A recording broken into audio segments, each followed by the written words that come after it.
আসসালামু আলাইকুম। আজকে আমি মুরগির স্টমাক, মেটে আর গলা নিয়েছি। আজকে আমি এটা কষা করে রান্না করব। তবে মাঝে মধ্যে চিকেন ছাড়া এগুলো খেতেও বেশ ভালো লাগে। তাই প্রথমে আমি ভালো করে এটা পরিষ্কার করে নিয়েছি। এবার ভালো করে আমি জলে ধুয়েও নিচ্ছি। ধোয়া হয়ে গিয়েছে। ভাবলাম যে উনুনে রান্না করব, কিন্তু আজ আকাশটা খুব মেঘলা মেঘলা, বাতাসও বইছে। তার জন্য আবার আমাকে নিচে গ্যাসেই রান্না করতে হবে, কারণ উনুনটা হলো আমার ছাদে। তবে আকাশটা মেঘলা মেঘলা, দেখতে ভালোই লাগছে। তো প্রথমে আমি গ্যাস অন করে কড়াই বসালাম। কড়াইয়ের মধ্যে দিয়ে দেবো পেঁয়াজ কুচি আর 2-4টে কাঁচা লঙ্কা। একটু নেড়ে নিব। এবার এর মধ্যে দেবো আমি তেল, তারপরে একটু নেড়ে নিব। পেঁয়াজের মধ্যে দিয়ে দিচ্ছি এবার টমেটো কুচি।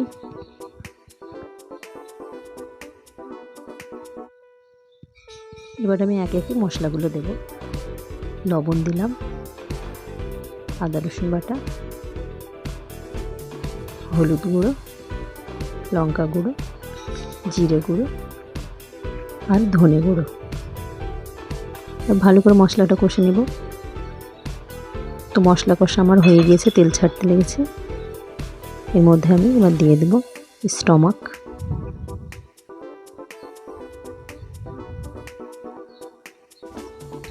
এবার আমি কাশ্মীরি লঙ্কা গুঁড়ো দিয়ে দিলাম কালারের জন্য।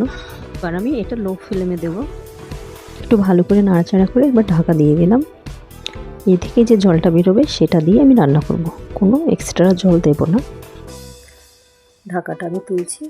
এবার এটা আমি একটু ভালো করে নেড়ে আবারও কিছুক্ষণের জন্য ঢেকে রাখবো সিদ্ধ হওয়ার জন্য।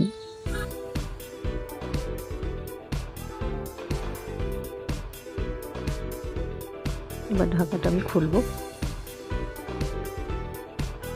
অনেকটাই জল বেরিয়েছে। এবার আমি হাই ফ্লেমে দিয়ে পুরো নাড়াচাড়া করে জলটা শুকিয়ে নিই। এবার ওর মধ্যে দিয়ে দেবো ধনেপাতা কুচি,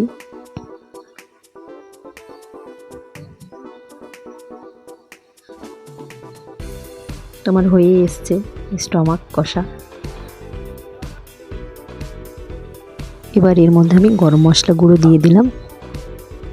এবার ভালো করে আমি নাড়াচাড়া করতে থাকবো 2 থেকে 3 মিনিটের জন্য।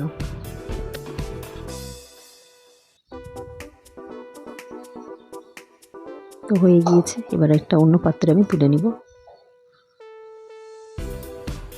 তো এই ছিল আজকে আমার স্টমাক মেটে কষা রেসিপি। তো আপনারা সকলে ভালো থাকবেন, সুস্থ থাকবেন। আল্লাহ হাফেজ।